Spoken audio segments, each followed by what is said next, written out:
करता हूँ। जैसा कि इकोनॉमिक्स में मैंने आपको उत्पादन तक बता दिया था। नेक्स्ट अपने इकोनॉमिक्स की टर्म आती है वित्त व वित्तीय तंत्र। What is finance and what is the financial system. यानी कि आप सभी को पता है कि वित्त एक इकोनॉमिक्स में बहुत ज्यादा इंपॉर्टेंट रोल प्ले करता है। तो वित्त होता क्या है, वित्त कहाँ से उपलब्ध होता है, ठीक, और बाजार में वित्त की अवधारणा क्या है, ठीक। तो वित्त को समझने से पहले मैं आप सभी को एक चीज बताना चाहूंगा। देखो, बिल्कुल एक छोटे से एग्जाम्पल के माध्यम से हम वित्त को समझना स्टार्ट करते हैं कि वित्त एक्चुअली में होता क्या है। इससे पहले हमने क्या किया, वस्तु भी की। वस्तु क्या होती है, सेवाएं क्या होती है, उत्पादन क्या होता है, ठीक। उसके बाद में हम वित्त करेंगे, फिर हम वित्त के बाद में वित्तीय तंत्र करेंगे, वित्तीय तंत्र के बाद में हम निवेश करेंगे, इन्वेस्टमेंट के बाद में हम करेंगे कि विभिन्न प्रकार के सेक्टर, और फिर हम बात करेंगे कि एक बाजार क्या होता है, फिर बाजार में मांग व आपूर्ति की श्रृंखला कैसे बनाई जाती है, फिर नॉर्मल टर्म जैसे जीडीपी, जीवीए, इन सभी के बारे में अध्ययन करते हुए हम धीरे धीरे भारतीय अर्थव्यवस्था की ओर अग्रसर होंगे और यूपीएससी के सिलेबस को स्टार्ट करेंगे। ठीक है दोस्तों, इस क्लास में देखो मैं आपको एक बात बताता हूँ, आप यहाँ से शुरू करते हैं वित्त को समझने के लिए। देखो, मान लो किसी व्यक्ति को 500 रुपए की जरूरत है। मान लो किसी व्यक्ति को कितने रुपए की जरूरत है, 500 रुपए की जरूरत है। अब उसे अगर 500 रुपए की जरूरत है और मान लो उसके पास अभी एट ए मोमेंट कितने रुपए हैं, 100 रुपए है, ठीक, और 400 रुपए उसे और करनी है, ठीक है। अब देखो, अगर उसे 400 रुपए और करने और 100 रुपए उसके पास है, तो 100 रुपए तो उसके पास है, तो इसको हम क्या कहेंगे, टायर 1 पूंजी, टायर 1 पूंजी या फिर टायर 1 कैपिटल। पूंजी मैंने आपको बताया था, पूंजी क्या होती है, पूंजी होती है जिससे हमारी आय के स्रोत बढ़ते हैं, वह स्वयं में एक सृजित वस्तु है, ठीक है। इसके अलावा यह देखो टायर, यह उसे करनी, इसको हम बोलेंगे टायर 2 पूंजी, that is called as tier 2 पूंजी, ठीक है, टायर 2 कैपिटल। अब यहाँ पे समझाने वाली बात ये है, देखो उसको 500 रुपए का क्या करना था, उसे 500 रुपए की वित्त की जरूरत थी, वित्त या मतलब जो भी निवेश के लिए, या फिर उसे निवेश नहीं तो फिर उपभोग के लिए कितने रुपए की जरूरत थी, 500 रुपए की जरूरत थी। मान लो उसे कोई कंपनी खड़ी करनी है, ठीक है, या मान लो उसे कहीं पर क्या करना है, कोई भी चीज खड़ी करनी है, मैं नॉर्मल रेट जैसे कि 500 रुपए की उसे जरूरत थी, 100 रुपए उसके पास थे, 400 रुपए उसे करनी थी, ठीक है। और वो 400 रुपए कहां से करेगा, एक्चुअली में यह वित्त है, ठीक। वित्त के लिए अब उसे तंत्र में क्या करनी पड़ी, एंट्री करनी पड़ी, यानी कि उसे बाजार जैसे वित्तीय तंत्र में उसे घुसना पड़ेगा। अब उसे वहां पर घुसने के लिए देखो, अब उसे 400 रुपए की जरूरत है, इसको वह दो माध्यम से, इसको वह कितने माध्यम से प्राप्त कर सकता है, 2 माध्यम से प्राप्त कर सकता है। कैसे, अगर वो एक काम करे, या तो ले ले उधार, क्या ले ले, उधार, या फिर ऋण, डेब्ट, क्या कर ले, डेब्ट का इंस्ट्रूमेंट अपना ले, इसको हम बोलते हैं डेब्ट इंस्ट्रूमेंट, डेब्ट इंस्ट्रूमेंट। या फिर वह क्या करे कि किसी के साथ हिस्सेदारी कर ले,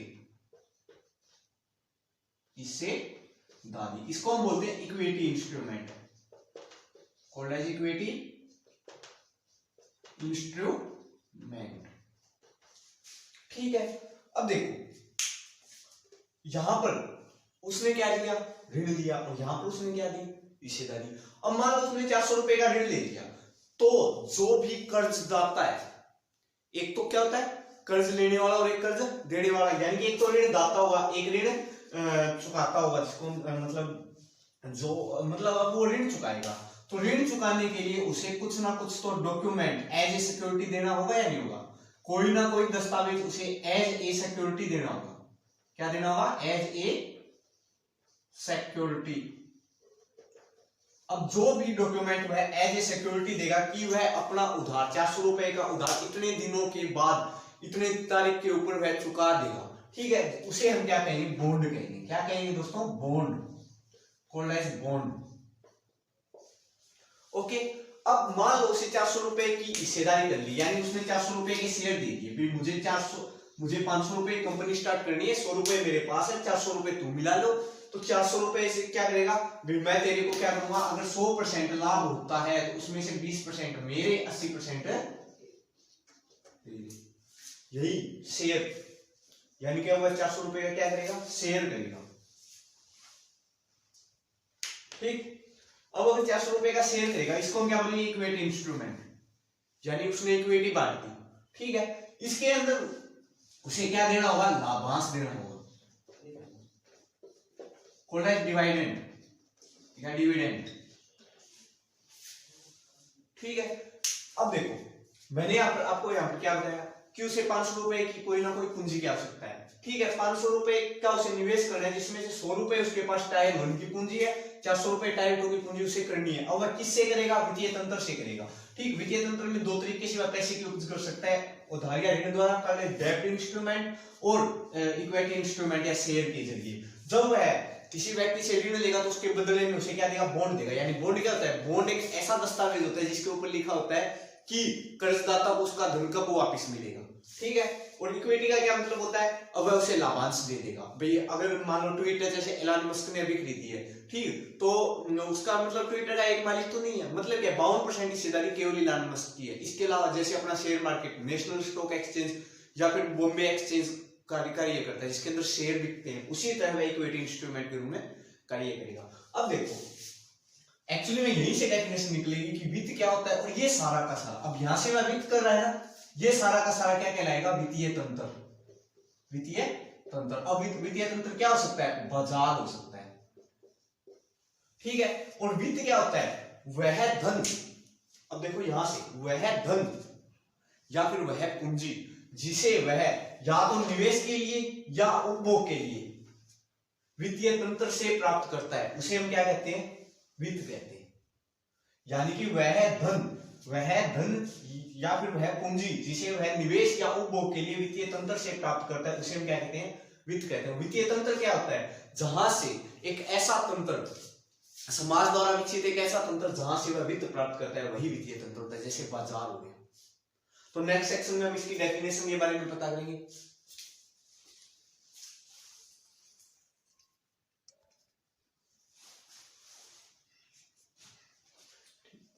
अब हम वित्त की डेफिनेशन करते हैं। देखो वित्त क्या है, आर्थिक स्रोत जैसे धन या पूंजी, कोई भी आर्थिक स्रोत धन या पूंजी, चाहे वह निवेश के लिए उपयोग करे या फिर वह उपभोग के लिए उपयोग करे, को सुनिश्चित करना ही वित्त कहलाता है। अब वो सुनिश्चित किस तंत्र से करेगा, वित्तीय तंत्र से। जैसे बैंकों से लोन लेना तो बैंकिंग, या फिर बाजार में शेयर मार्केट या मतलब बाजार में ऋण वगैरह लेना, जैसे बाजार एक वित्तीय तंत्र है।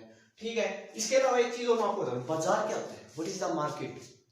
मार्केट की एक सिंपल सी डेफिनेशन, मतलब बहुत ही सुंदर डेफिनेशन इमैनुअल सैमुएल्सन द्वारा दी हुई है, जिसका मतलब क्या है, जहां पर खरीदार या उपभोक्ता या फिर विक्रेता एक साथ आए, वही जैसे सब्जी मार्केट। सब्जी मार्केट क्या हुई, जहां पर सब्जी बेचने वाला और खरीदने वाला दोनों एक साथ हो, वही तो बाजार होगा। ठीक है, या मुझे तो बस ये सिंपल सी डेफिनेशन बतानी थी बाजार क्या होता है। अब यहाँ पे देखो मैंने वित्त का बताया आपको, वित्त क्या होता है, आर्थिक स्रोत चाहे धन व पूंजी जिसे मानव निवेश या उपभोग के लिए सुनिश्चित करना ही वित्त कहलाता है। वित्त 3 प्रकार का होता है, सार्वजनिक वित्त, व्यक्तिगत वित्त और कॉर्पोरेटिव वित्त।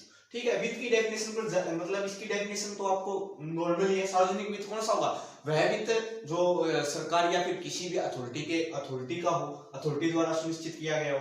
व्यक्तिगत जो किसी व्यक्ति के पास हो। कॉर्पोरेटिव जब कई व्यक्ति या व्यक्तियों का समूह मिलकर कोई भी वित्त को सुनिश्चित करता है जिस वित्तीय तंत्र से, उसे हम कॉर्पोरेटिव वित्त कहते हैं। ठीक है, नेक्स्ट सेक्शन में हम बात करेंगे कि आय क्या होती है, और आय क्या होती है, और मतलब आय के बाद में जो व्यय होता है वो एक्सपेंडिचर, और फिर व्यय को काटकर जो बचत बनती है उससे फिर हम निवेश की ओर कैसे बढ़ते हैं, और पूंजी निर्माण की प्रक्रिया को हम कैसे सुनिश्चित करते हैं। ठीक है दोस्तों, तो नेक्स्ट सेक्शन में मैं बात करूंगा आय की, मतलब आय क्या होती है, प्रयोज्य आय क्या होती है, विवेकशील आय क्या होती है, फिर मैं एक निवेश की नॉर्मल सी डेफिनेशन देकर क्लास को ओवर करूंगा।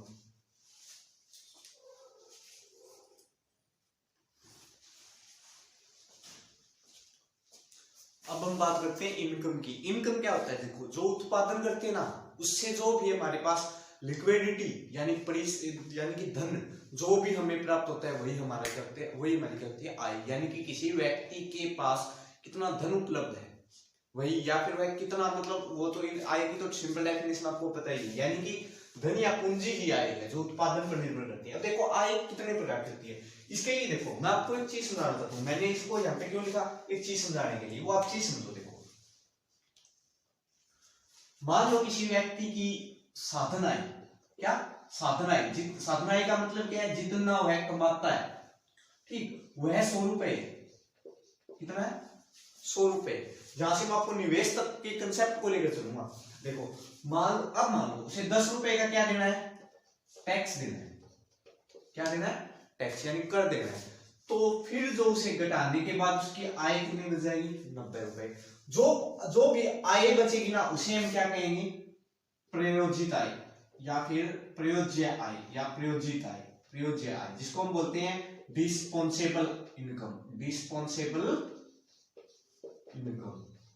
ठीक है, अब मान लो उसे निवेश करना है कहीं पे, ये 90 रुपए उसके पास है, उसे मान लो कहीं भी निवेश करना है, तो उससे पहले उसे क्या करना पड़ेगा, मतलब जो भी उसकी आय है उसमें से उसे ईएमआई,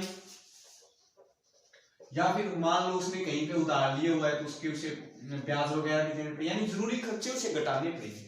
मान लो 30 रुपए उसने वो घटा दिए, उसके पास आय कितनी बच गई, विवेकशील आय। यह क्या कहलाएगी, विवेकशील आय, विवेकशील आय, जिसको हम बोलेंगे डिस्पेंसनरी इनकम, इसको हम क्या बोलेंगे, डिस्पेंसनरी इनकम। अब यहां से एक चीज और सुन लो, जो 60 रुपए जो इन सभी जरूरी खर्चों को काट कर उसके पास बचे हैं, क्या उसमें से उसे घर के लिए उपभोग की वस्तुएं उपयोग नहीं घर के लिए उपभोग की वस्तुएं उपयोग में नहीं लानी। अब मान लो उसने 40 रुपए 20 रुपए उसने क्या कर दिए, जरूरत यानी कि उसने क्या कर दिए, व्यय कर दिए, एक्सपेंडिचर कर दिए, ठीक, और 40 रुपए उसने क्या कर दिए, बचा दिए।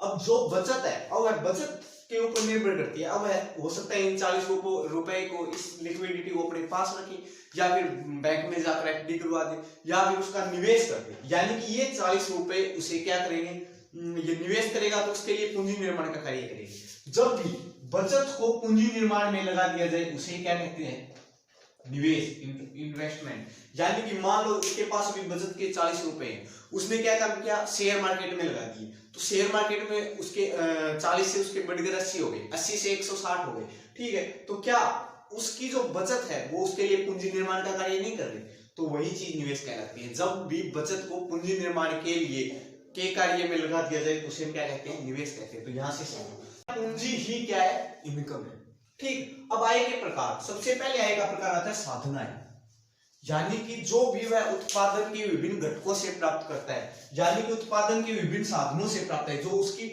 मतलब मेन इनकम है। जैसे कि कोई भी अधिकारी लगा हुआ है तो उसकी 1,40,000 है, फिर उसे क्या करना पड़ता है, टैक्स देना पड़ता है, टैक्स के बाद ईएमआई या ब्याज वगैरह उसे देना पड़ता है। मान लो उसके पास विवेकशील इनकम इतनी बचती है 60 रुपए, फिर उसमें से वह कुछ घर के खर्चों के लिए निकालता है, फिर बाद में वह बचत करता है, बचत से फिर वह निवेश, और फिर से पूंजी निर्माण की प्रक्रिया, फिर से आय, आय से क्या वह निवेश, यही से सूचक कर चलता रहता है कुछ उपभोग के लिए। इसे हम कहते हैं अर्थव्यवस्था का सूचक कर। मतलब वो चीज बाद में समझाऊंगा मैं, आप साधन आय को समझो। उत्पादन के विभिन्न साधनों से प्राप्त आय साधन आय कहलाती है। इसके बाद में होता है हस्तांतरित आय।